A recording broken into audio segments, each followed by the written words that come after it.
Olá, sombrios! Bem-vindos aos Contos de Terror da Jessie. Hoje com os nossos causos nordestinos. A maldição do homem-porco. No sertão seco e esquecido de Quinjigue, uma pequena comunidade no meio do nada, as noites sempre foram longas e solitárias.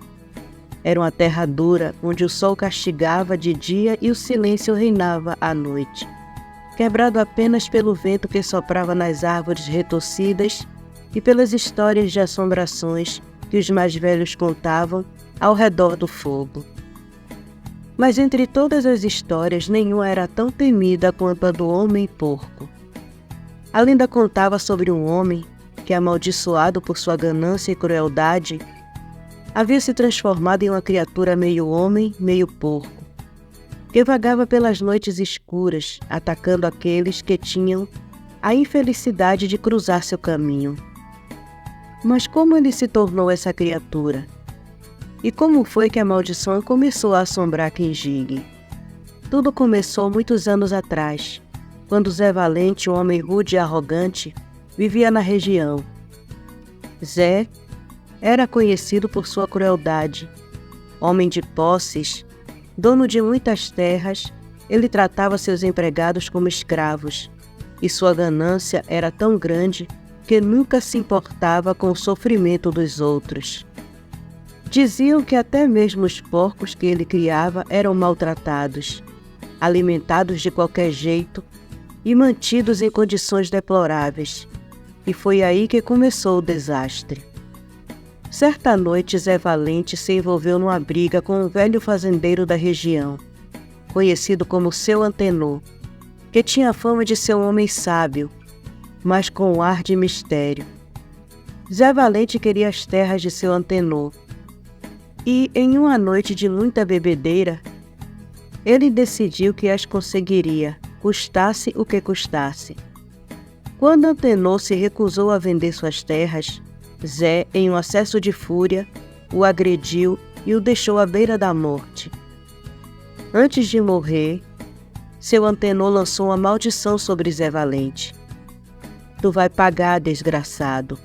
Tu vai sentir na pele a dor que causou aos outros. Vai virar aquilo que mais despreza, um porco, e vai ser caçado como um. Naquela noite, o corpo de Seu Antenor foi encontrado pelos moradores, e a notícia do ataque se espalhou. Zé Valente, arrogante como sempre, não deu atenção às palavras do velho e seguiu sua vida como se nada tivesse acontecido. Mas o que ele não sabia era que a maldição já estava trabalhando sobre ele. Dias depois, Zé começou a notar mudanças em si mesmo. Primeiramente foi o cheiro. Ele começou a exalar um odor desagradável, forte e repulsivo, que nem os banhos mais demorados podiam tirar. Depois vieram as mudanças físicas. Sua pele começou a endurecer e aos poucos foi adquirindo uma textura grossa e áspera. O queixo começou a se projetar para a frente, os dentes cresceram desordenadamente e as orelhas ficaram largas e caídas. Mais tarde ele percebeu que suas mãos, antes firmes, estavam se transformando em cascos. O desespero tomou conta de Zé Valente.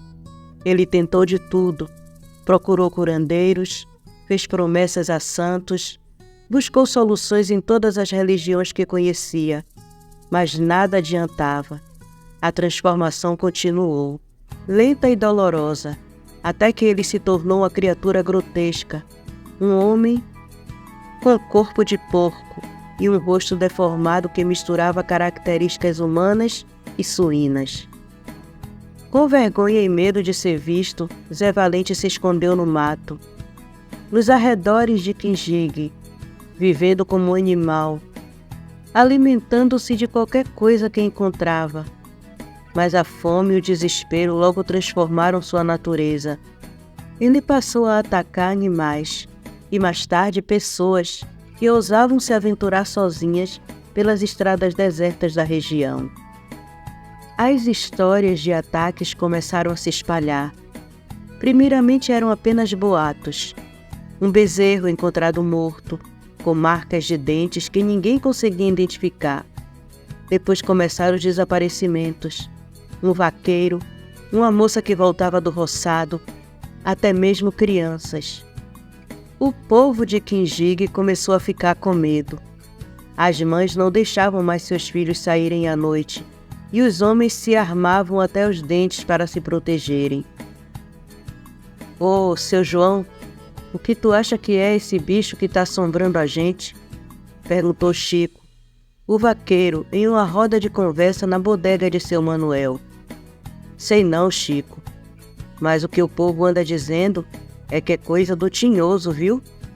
Respondeu João com o olhar perdido na escuridão do sertão, que começava a engolir a tarde. Dizem que parece um porco, mas anda como gente, comentou Maria das Dores, a rezadeira do vilarejo. E quem tem coragem de olhar nos olhos dele vê o próprio inferno. E como é que a gente vai se livrar disso? Perguntou Chico, inquieto. Não dá mais para viver desse jeito, não.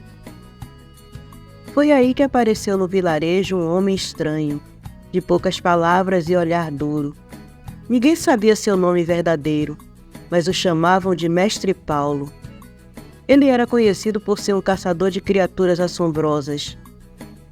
Vestia um casaco de couro surrado, um chapéu largo que escondia o rosto e carregava consigo uma espingarda velha, mas que diziam nunca falhava. Ouvi dizer que vocês têm um problema por aqui, disse Mestre Paulo, enquanto acendia um cigarro e olhava ao redor, avaliando os rostos preocupados. Tem sim, senhor, uma criatura esquisita que está acabando com o sossego do povo. Dizem que é coisa do capeta, respondeu seu João sem rodeios. Me levem até o lugar onde essa coisa foi vista pela última vez, pediu o caçador. E assim um pequeno grupo de homens corajosos, liderados por Mestre Paulo, seguiu até a entrada da mata, onde os rastros da criatura foram vistos pela última vez.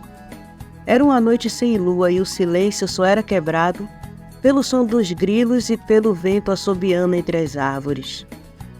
Tamo perto, disse Mestre Paulo, parando de repente e levantando a mão para sinalizar silêncio.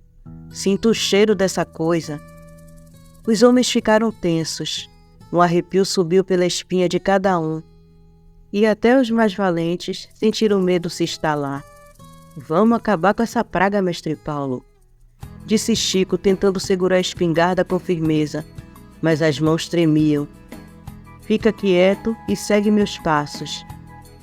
Essa coisa não é fácil de matar, respondeu o caçador sem tirar os olhos do matagal à frente. De repente, um grunhido grave ecoou pelo ar. E todos pararam. A escuridão parecia ter se fechado ainda mais ao redor deles. A criatura estava ali, observando, esperando o momento certo para atacar.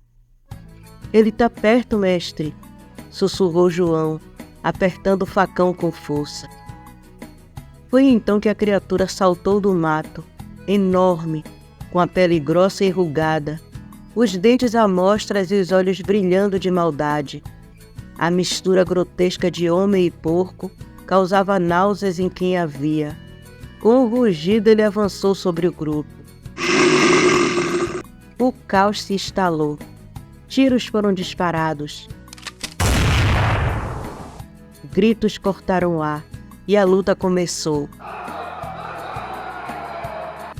Mestre Paulo atirou várias vezes, mas a criatura parecia imune às balas comuns. Seu João e Chico tentaram acertar a fera com facões, mas a pele grossa do monstro parecia impenetrável. Não vai ser fácil, homens, gritou Mestre Paulo. A única coisa que pode matar essa criatura é o fogo. Rapidamente os homens improvisaram tochas com pedaços de madeira e panos embebidos em álcool. Com o fogo na mão, avançaram sobre o monstro. A criatura recuou, soltando grunhidos furiosos.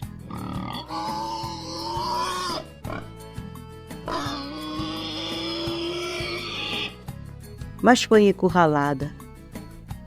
Agora você vai pagar pelos seus pecados, coisa ruim, gritou Mestre Paulo, enquanto jogava uma tocha acesa diretamente no monstro. As chamas se espalharam rapidamente pela criatura. O grito de dor que ela soltou era ensurdecedor.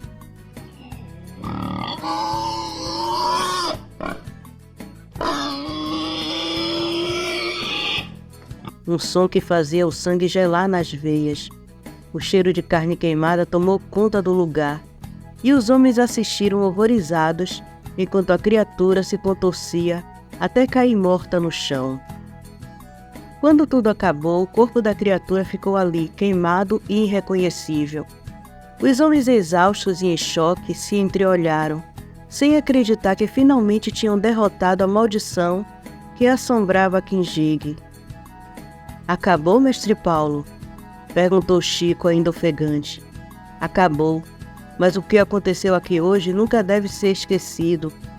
Esse monstro não era só uma criatura. Era o resultado do ódio e da ganância e da maldade de um homem. Que sirva de aviso para o resto de nós, respondeu Mestre Paulo. Mestre Paulo, ainda sujo de fuligem e com o olhar perdido na escuridão que começava a dissipar com o amanhecer, se virou para os homens que o acompanhavam. Seu rosto marcado pelo cansaço refletia a gravidade do que haviam vivido naquela noite. Escutem bem, cabras, começou ele com voz rouca e firme. O mal não nasce do nada, nem aparece do vento.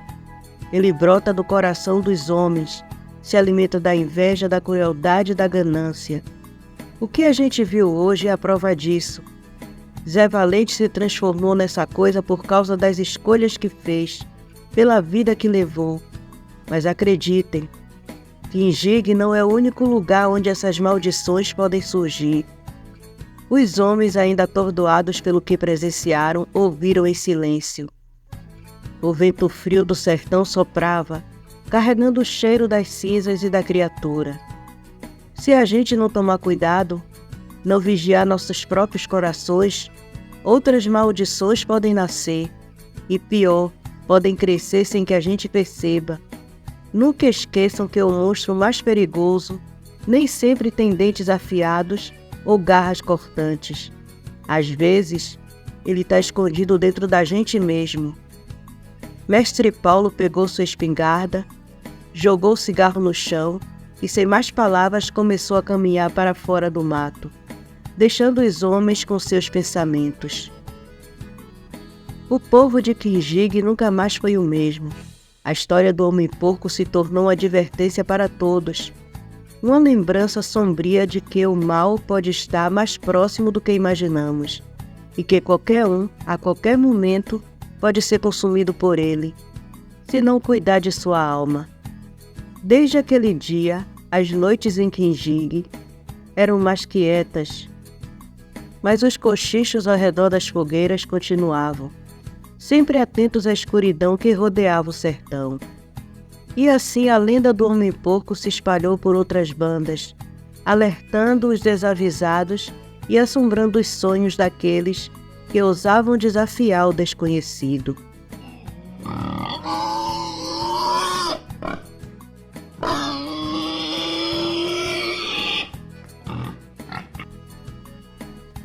Obrigada por escutarem até aqui.